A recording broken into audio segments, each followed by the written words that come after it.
Welcome to the Money Show, and let's get started with our first discussion, wherein as we know that the asset allocation is the diversification of your investments across asset classes like stocks, bond and gold, even real estate, etc.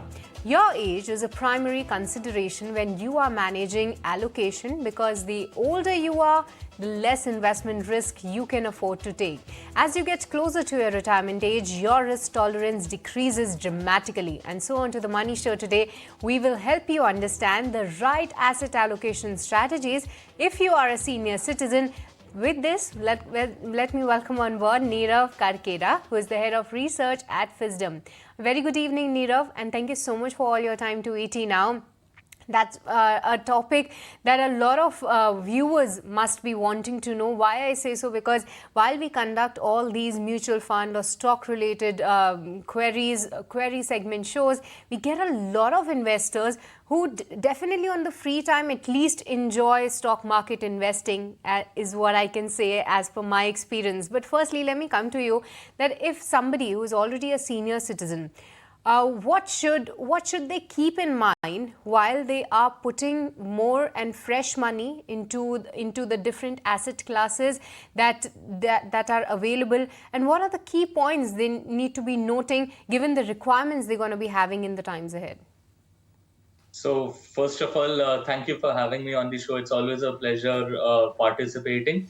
So, getting right to the question, for a senior citizen, life is not very different, from any other investor, irrespective of whether a senior citizen or not, they are an investor nonetheless, and the basics apply to them as well.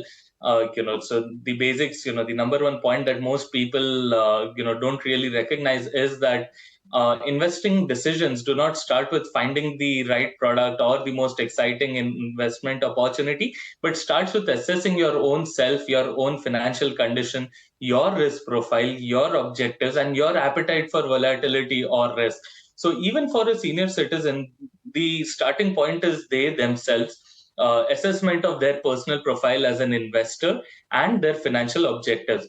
Now, quite often than not, it is assumed that a senior citizen would have a relatively low risk appetite and would be investing for very short terms. However, over the years of experience, there are a few shifts that we are witnessing, and this now entails that senior citizens are also now developing an appetite for risk, especially the senior citizens who are financially well off and want to invest towards building a legacy for the next generation. There are also senior citizens who are relatively healthier than the previous generations at the same age. With the life expectancy going higher, their ability to work for longer also goes up. So, though they are senior citizens, they are still in a physical and mental state to continue earning more income to fund their lifestyle needs. So it all finally boils down to what kind of a senior citizen you are, or at the very heart of it, what kind of an investor you are, and what are you seeking from your investment. The most important asset classes out there are the primary ones: equity, fixed income, and gold.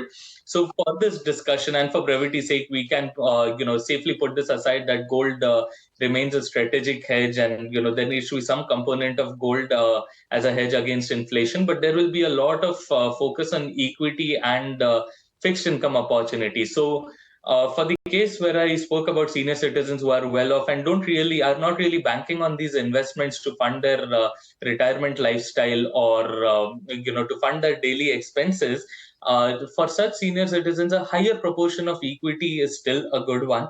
Apart from that, for senior citizens, there are also a different category of senior citizens looking for a periodic payout, a lumpy payout at certain intervals. It could be for charity, for pilgrimage, for travel, for just general one-time usage, or lump sum usage in a year or so.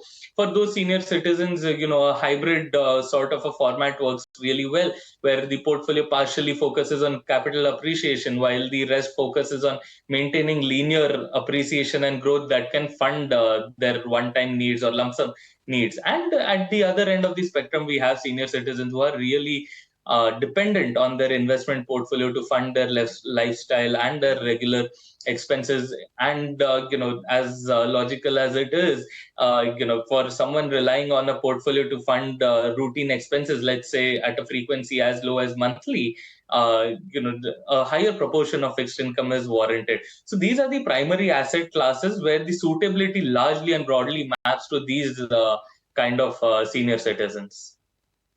Okay, Nirav, a couple of points over there where you made your point regarding the payout. So let me first ask you on that. If somebody is actually nearing to the age of being a senior citizen, above that 60 years of age, how should they plan so that they get a minimum amount as a withdrawal in terms of catering to their daily needs or monthly needs, rather, if they are not somebody who is getting a pension at all? So what are some of the options that are available? And if you're already a senior citizen, is there any option that they can still avail in terms of investing their money and then getting the return out of it? And being a senior citizen, do these schemes offer any additional percentage of interest like we see in the case of FDs? So any additional benefits if you are opting for any systematic withdrawal plan like of a thing? Yeah, so let's broadly classify this into two cases. One who is nearing retirement or yet to be a senior citizen. Let's say it is a couple of years out from now that this person is the stage in which this person is, and the second case wherein a person is already a senior citizen slash retired. We are using them interchangeably, but let's assume that is the case. So in the first case where retirement is a few years out from here, uh, an investor has the ability to build a corpus before he starts withdrawing from the corpus.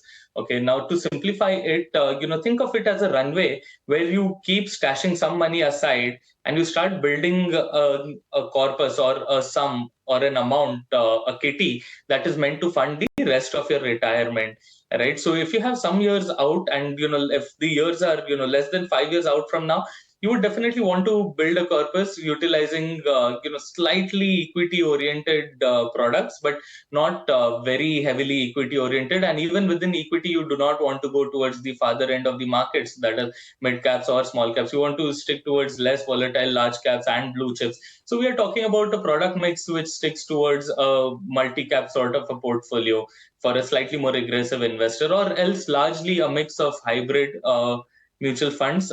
This would include your dynamic asset allocation funds or your balanced funds, as more popularly known as this, and large cap funds at the same time. So mutual funds offer a great is a great vehicle for such investors to invest till the time they reach retirement. And once you attain as you proceed, as you close into retirement, at least a year or a year and a half before that, it is time when you start gliding out of the risky asset and you start de-risking your portfolio. So probably a year before your targeted retirement or 2 years before your targeted retirement, you start switching towards debt-oriented mutual funds and towards more hybrid-oriented mutual funds by reducing your equity exposure, so that you are not really exposed to the equity markets at the time you retire, where you would be requiring money on a constant basis. Please recognize that equity is a volatile asset class, and more exposed you are to it, there is more vulnerability.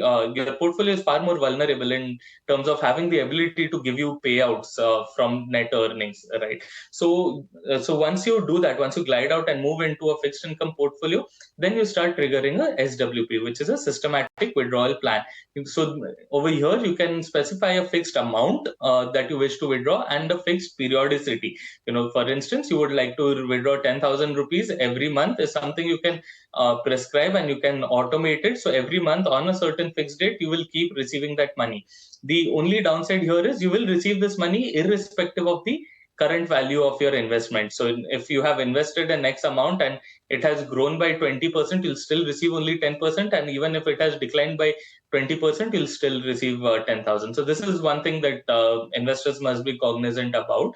In the second case, where an investor is already at retirement and he needs immediate annuity, predictability is highly important. One needs to have clarity in what is the kind of returns he can generate, and the most popular ones are traditional fixed income instruments and debt mutual funds. Within traditional fixed deposits, probably bank fixed deposits are the most popular asset, wherein senior citizens also get incremental returns or incremental interest by virtue of being a senior citizen. This is absent in a mutual fund SWP or a systematic withdrawal plan. This does not happen there. Mutual funds offer no extra returns just by virtue of being a senior citizen. But in bank fixed deposits, most of them offer extra rate of interest towards senior citizens. In fact, there are various small savings schemes also who tend to offer very good rates of returns to senior citizens. So people who are already at retirement, are standing at retirement or a couple of years into retirement, and require immediate annuity or immediate payout starting today, let's say, such instruments, debt mutual funds, running an SWP into a debt mutual fund, or having investing in a fixed deposit, either a bank fixed deposit or a corporate fixed deposit with a fixed payout, let's say monthly or quarterly. This is the safest bet while reducing your risk and ensuring you continue to generate the income you need to fund your lifestyle.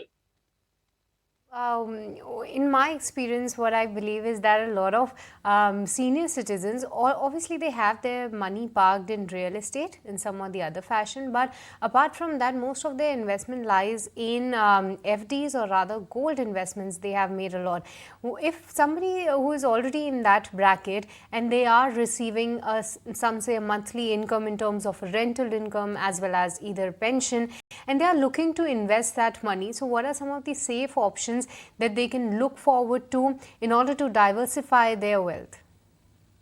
I feel considering a moderate risk appetite and the fact that your regular expenses are consistently being funded and you're not heavily dependent on the earnings that you are generating from these assets, hybrid mutual funds offer a great option. So probably orient a large part of your portfolio towards hybrid mutual funds, dynamic asset allocation funds, which manage your debt and equity exposure by optimizing for market cycles and maintain a small contingency reserve. It could be anywhere between 10 to 30, 40%, depending on your financial dependency on this investment, into far safer and more liquid instruments like the conventional traditional bank fixed deposits or corporate fixed deposits, highly rated and selectively corporate fixed deposits whenever I refer to it, or debt mutual funds, a combination of these. So a combination of these two products should hold you in good stead. The idea is to keep it really, really simple. I realize many senior citizens,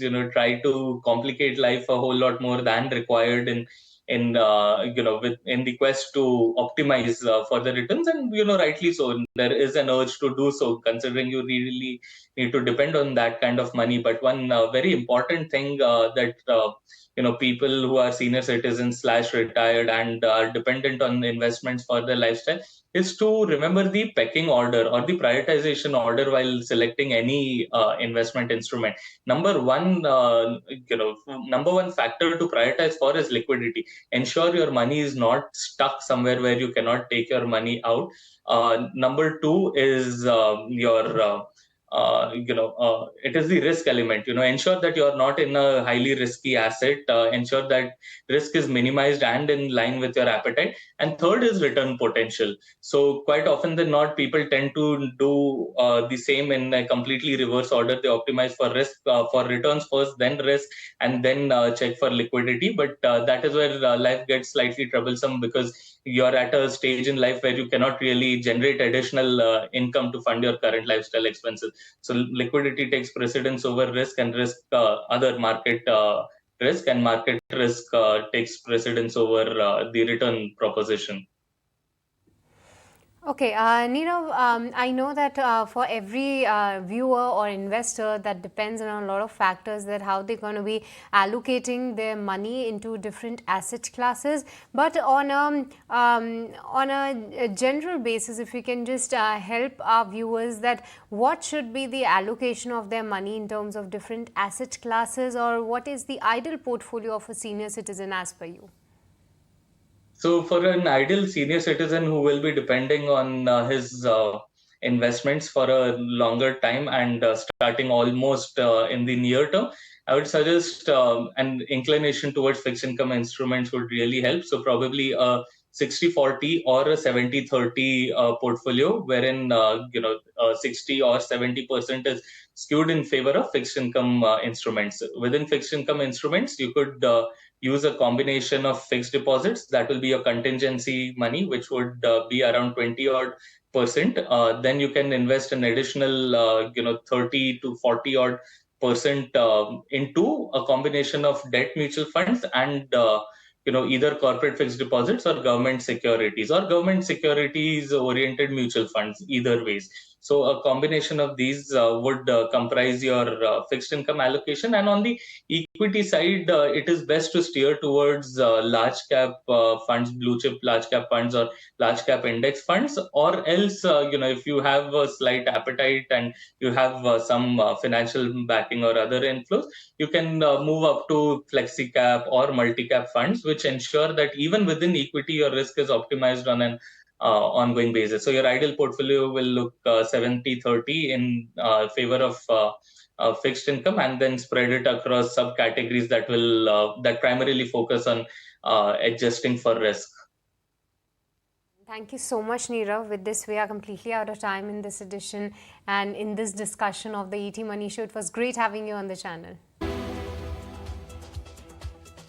Welcome back to the Money Show. And are you a non-resident Indian? And do you wish to invest in India's growth story? Well, if your answer to both the questions is yes, then a resounding yes, then you have come to the right place. Because on the Money Show today, we will discuss how NRIs can invest in India, the kind of investments that they are allowed to invest in, the tax treatment on these investments, and a lot more. So let's get started and welcome on board Shweta Rajani, Head Mutual Funds at Anand Rathi Wealth Limited, and let's take the discussion forward. Firstly, a very good evening, Shweta, and thank you so much for joining us today on ET Now.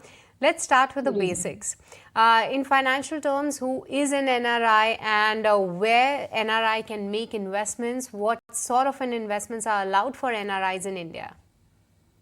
Sure. So, starting with who is an NRI. So, according to the Income Tax Act, if you have spent less than 182 days in India, then you are classified as an NRI. And, if you qualify as an NRI, a basic thing that is needed to invest in India is you need to have a bank account and you need to have some basic documents in place. You can have an NRO account, right? That's a non-resident ordinary account that you can have. You can invest in, where your income income generated in India can also be invested. You have an NRE account, so you can open an NRE account or an FCNR account where you can invest your foreign currency. So you need to have one of these accounts in place. Second, you need to have your PAN card, address proof, bank account statement, and your passport copy in place to get your KYC and other details done.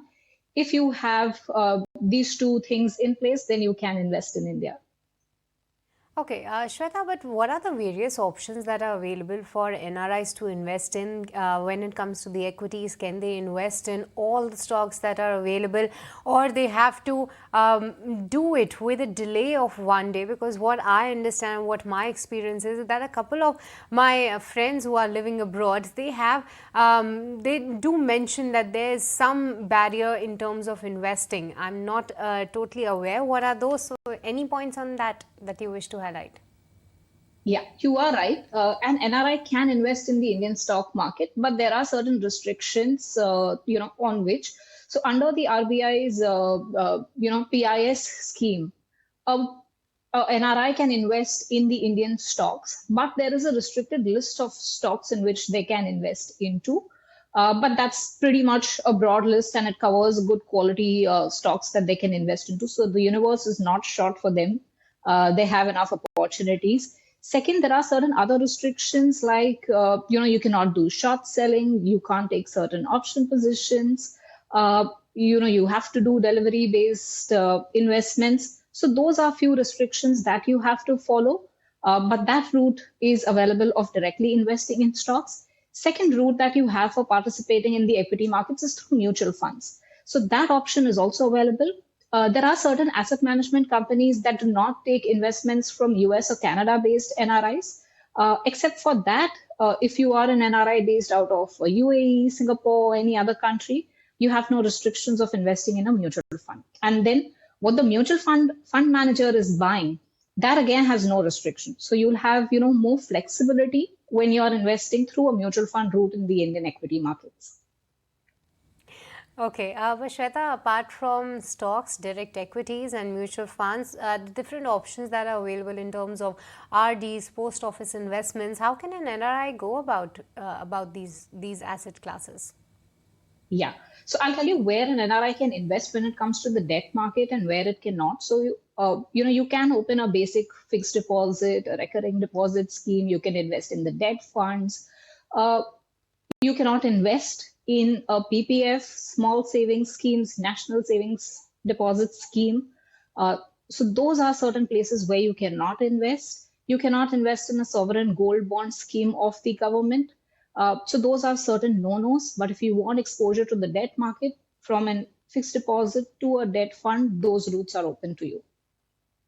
Okay, Shweta, now that we have talked a lot about the avenues that NRIs can invest in, and we also touched upon some of the asset classes or some of the areas where they are not allowed to make investments, then let's come to the taxation part. If they have invested some money in the Indian markets or Indian asset classes, then how are they actually taxed on those terms, and what are the things that they need to be taking care of while filing their taxes? Yeah, this is a very important point. And, India would have a double tax avoidance agreement with a lot of the countries. So depending on which country you are investing from, you need to be, you need to check what is the DTAA of India with that country. I'll give you certain examples here. For example, if you're a UAE, NRI, then according to the DTA, you would pay tax according to the UAE laws. So if you've invested in, let's say, equity over here, the Indian taxation is that if you've invested in equities for more than 1 year, then you have to pay long-term capital gain tax at the rate of 10%. But because in UAE you do not have to pay tax, this income would become tax-free for you. Let's say you are an US-based NRI. Here, what would happen is the Indian tax rate is 10%, but let's say in US, the tax rate is 20%. What would happen is you would end up paying 10% tax in India. The rest of the 10% tax, according to the US tax laws that you're supposed to pay, you will pay to the US government. So what is important is you understand what is the DTAA of India with your respective country and accordingly go with the tax filings over here. Generally, if you're investing in Indian equities, more than 1 year is treated as long term. So that's going to be taxed to you at 10%. Less than that is 15%. If you're investing in debt, then it is taxed as per your tax slab. Okay, Shweta, as per your experience in the industry, any trend that you're catching up in terms of how the NRI's investments have shaped up in India, how the growth has been, and how the government can actually make the process simpler for NRI investments? Any hurdles that you spot over there? Yeah. So, definitely India has seen a good amount of inflow coming in from NRIs, and that's mainly to do with the India growth story. Some data points, if I may share with you, that if I look at a longer term holding period, 3-year, 5-year, 10-year, and a rolling investor, which means various experiences, shows that if I just look at the top 20 countries as per the market capitalization, in dollar terms, India tends to fare better than the other countries, which is where over the years we've seen the money flow increasing in India. When I look at the FII share in the Indian stock market, also that's been in that range of 20 to 22%. So that's one thing. Second is the valuations. The Indian valuations are pretty much fair value compared to the relative global market. The growth potential is far higher for India for the next few years. We're looking at India becoming the third largest economy in the next few years. We are amongst the fastest growing economy of the world. So given that the potential is there, we are seeing money flow definitely increasing here. Some of the hurdles, you can have just one PIS account. So that restricts you in a certain way where, if you want to deal with multiple advisors, at times it becomes an issue. So that is one hurdle which the government needs to resolve for. I'm looking at, more from an operational standpoint. The KYC norms are, or the filing norms tend to be a little cumbersome.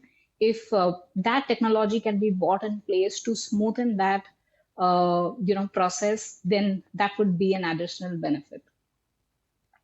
Shweta, since you have been interacting to a lot of investors out there, and definitely that double taxation part is something that they really need to take care about while investing in IPOs, because we are seeing a lot of IPOs that are hitting the Indian markets. So, is there anything that NRIs specifically need to take care about? So when it comes to the DTA, that again is applicable even for your stock investing. So you need to go back and check what your DTA says about, any kind of the tax treaty between the two countries, whether it is you're investing in an IPO, you're investing in the secondary market, or you're investing in the mutual fund. So it's more country specific than investment specific.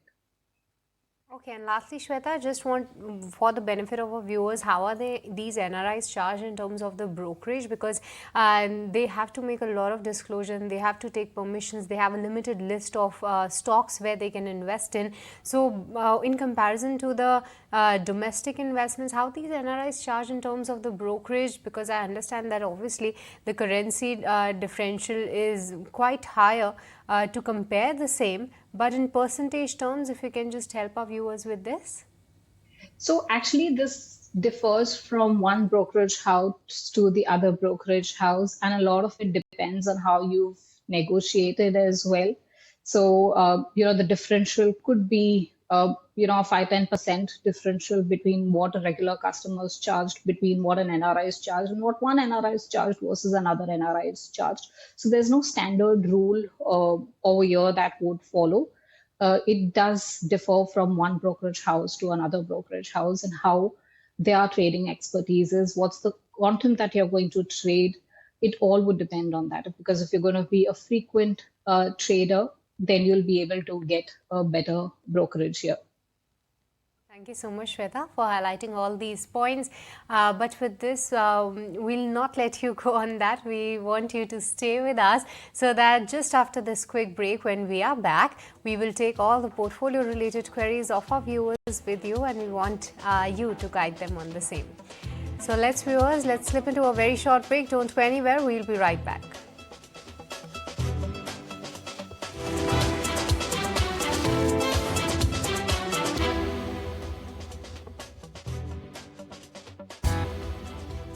Welcome back to the ET Money Show, and let's get started, viewers, taking all your portfolio related queries, because we understand that there are a plethora of funds that are available where you need to, where you are willing actually to invest your money, but you always get confused between the different options, whether or not to put the money in this fund, which is the right fund for your portfolio, and what criteria you should be looking at. And to help you navigate through this maze, we have on board Shweta Rajani, Head Mutual Funds, Anand Rathi Wealth Limited. And also do not forget to send us your portfolio queries on a WhatsApp number, that is 865-797-4571, or you can also email us your queries on themoneyshow@etnow.tv. So Shweta, let's get started. And the first viewer that we have is a caller, live caller, whose name is Supratam Chakravarti. Very good evening, Supratam. We have Shweta on board. Please go on and ask your question. Okay. So my query is regarding the systemic withdrawal plan. So I hear a lot about SIPs, but I don't hear much about SWPs. So I'd like to know what should be the withdrawal strategy in case of equity funds, debt funds, international funds. So I am a long-term investor, but with the passage of time, whatever we see as a long-term investment, it actually becomes a short-term one, right? So how do we approach that kind of a situation? So that is my question. Okay, Supratam, just a quick note that you need to be watching our show more regularly, because in the Money Show, we discuss in detail about SWPs. If you haven't seen one, you can go on the YouTube and watch one. But Shweta, coming directly to his query, he wants to know more about SWPs, what should be the strategy in this one, and what are the various options that are available. Sure. So, to address what is the basic differential, SIP, systematic investment plan, SWP, systematic withdrawal plan. So just like, let's say you have 10,000 rupees every month that you want to, on a certain date, invest in equity funds or debt funds, you will go in for an SIP.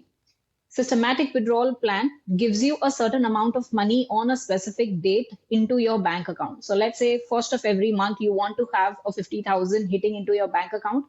You will, submit an SWP request, and on that date, that amount gets credited into your bank account. So systematic withdrawal helps you meet your daily liquidity requirements that you may have.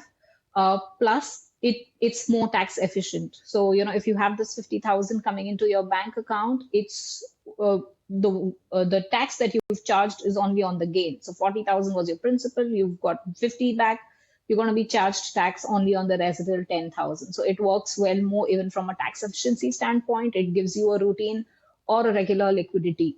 That's basically the purpose of an SWP. The other thing you said on how you can have an SWP, it's a simple form that you need to submit and say that, from a certain date, on a particular date, a certain amount is needed and your SWP will follow. That's how simple it is to get your SWP in place. Now, where should you do it from? I'll actually break this up into two parts. So let's assume that you have a liquidity requirement. So whatever is your liquidity requirement for the next 3 years, I would suggest you park it in a liquid fund or a short-term fund and have your SWPs going in from that. Whatever money you don't need for the next 3 years, follow a good asset allocation. Let's say for the rest of the money, you have a horizon which is 5 years plus. You can go for a 70 to 80% equity, 20 to 30% debt combination, and let that money continue to grow with no one touching it. It will help you compound at a good pace. After 3 years, go back and rebalance your portfolio to have the next 3 years liquidity requirement going in from the liquid portion of the portfolio, the rest money continuing as a long-term strategy. That would be, my recommendation to you. And that 70 to 80% equity, then you can do a combination of, domestic equity, international equity, as per what your risk appetite is. Supratam, does that answer your query or any further questions on the same? No, thank you. Thank you very much. Okay, so that was an answer to Supratam Chakravarti's question. But Shweta, we have the next caller as well. Pankaj is online with us. Very good evening, Pankaj. Please go on. Shweta is with us to guide you better. Very good evening. I'm Pankaj. Actually, my query is that I'm almost into the mutual fund, being on a DY investor for last almost 10 years. Okay. So in that thing, the few funds which I was done was Axis Blue Chip, LT and Focus 30. After the thing which has happened in the past, maybe last 1 year, the returns is actually now dipping down. Their fund manager has also been changing, and the other things are also going on as per the competitors. The things are getting at a better fund schemes. So my query in particular is that, should I continue whatever corpus is there as a SIP and the corpus, or should I stop and withdraw everything and then shift to something different, which is a running fund, maybe that mid cap or small cap or maybe a flexi cap? So that's my query of specifically with regards to the Axis Blue Chip LT Focus 30. Okay, Shweta, we all are aware of what has been happening with Axis. There has been a lot of fund manager changes as well, and Pankaj has already invested in Axis long-term equity as well as Axis Focus 30. He also has Axis Blue Chip, and you heard that in the recent past, while the markets are on the rise, his portfolio is not giving him appropriate returns. So what should be the advice as a mutual fund investor? Should he just stick for the long-term benefits in these funds, or there are better options that are available? Yes. Pankaj, my recommendation to you here would be that you switch out from these schemes and move to better potential schemes. If you have any SIP running, stop that SIP too. Now, where I'm coming from, you've already mentioned one part of fund management team instability, redemption pressures that are impacting the fund house. But from the other perspective, is that the fund style is a very growth oriented style, and right now the market is following a value investing style. Value is playing out more than what the growth strategy is playing out. So these funds of Axis that you mentioned, Blue Chip, LTE, Focus, compared to peer group, could see some kind of an underperformance. So even from a future perspective, it would be better that you shift to funds which are more either a blend style of investing, have both value and growth in their portfolio, or having a value tilt on the portfolio. So you can consider, and plus the second part is if you have just 3 funds, then these are more large cap oriented. I would suggest you go more towards a multi cap investment in the portfolio. So you can consider some flexi cap funds like an HDFC Flexi, or you can consider a Kotak multi cap, or those strategies in your portfolio, which would be beneficial. Okay, Shweta, when you are asking Pankaj to opt out of these schemes, then should he be receiving that lump sum amount? So should he invest it all, or rather continue that in a staggered manner in terms of SIP? No, absolutely. See, this is money which is already there in the equity market. Which we are removing from one scheme and is getting into another scheme, which potentially is expected to do better than the existing scheme. So this is not any fresh investments getting into equity. This is just a continuation. Scheme A to scheme B is the change. So whatever money you come out, whatever money you get into your bank account, lump sum, it can go ahead in the next scheme. So that's the advice coming in for Pankaj. But moving on to the third caller then, and we have Mr. Parekh online with us. Very good evening, Mr. Parekh. Go on. Yeah, we have Shweta. Please go on and ask your query. Yeah, can I? Hello. Yes, Mr. Parekh, you're audible. I'm Parekh here from Mumbai. Actually, I wanted to ask in case my situation is that I am already 62. Okay. And I just retired 2 years back. And I'm having a proper pension, so it takes care of my family. Now, apart from that, my existing corpus is there, which is about 30 to 40 lakhs. So that, if at all I invest in the bank fixed deposits, it is coming to TDS levels. And I wanted to save the TDS. And as regards the some basic amount of senior citizens and all are already done. So now I was a bit worried in the sense that that corpus should try to gradually increase in value as time passes by, and that is why I was wanting to understand which are the proper schemes that our financial consultant is advising, where we can invest that amount of 30 to 40 lakhs so that it grows also and it keeps a gradual amount of safety. I am a medium to high risk taker, so basing on that, kindly advise me how to go about it. Okay, Mr. Parekh, before I go to Shweta, just a quick note that in today's episode of The Money Show, in the first segment, we discussed exactly the same topic, that what are the various investment options that are available for a senior citizens. I'll definitely put this question to Shweta, but in that particular segment, which you can catch on YouTube in some time from now, you will get a detailed answer on different asset classes, what are the pros and cons of the same. But coming to Shweta then, and Shweta, what he's saying is that he has a corpus which he's willing to invest in a scheme which is he is a medium to high risk taker, and he wants to make his investment safe. So what are the different options that are available? He's a retired person. So what are the options that are available for him as per you? Sure. Mr. Parekh, you said you're 62 years and your living expenses are taken care of. There is an additional corpus of 30 to 40 lakhs that can go in. And you said you have existing investments which are more like FD or debt investments, if I heard you correctly. While I don't know what your exact asset allocation is, but that's a very important, point or your start point. I'll just give you certain examples and you'll have to go back and do your own math here. Because if you are heavily tilted towards debt investments, whether it's a senior citizen scheme, FD, that would be generating a 7 to 8% return for you. Now, that will not help you actually beat inflation and generate real return. For your portfolio to have some meaningful return over and above inflation, because inflation is a bigger risk. We say it's a silent killer. Whatever you're saving today is the expenses are increasing at a certain rate, and expenses that matter to you, like healthcare expenses and all, are increasing at far higher than an 8% rate. So you need to grow your portfolio at somewhere around a 10-11%. And let's say you want to grow your portfolio at 10%, which means 1-2% of real return. You would need to have somewhere around a 40% of equity and 60% of debt in your portfolio.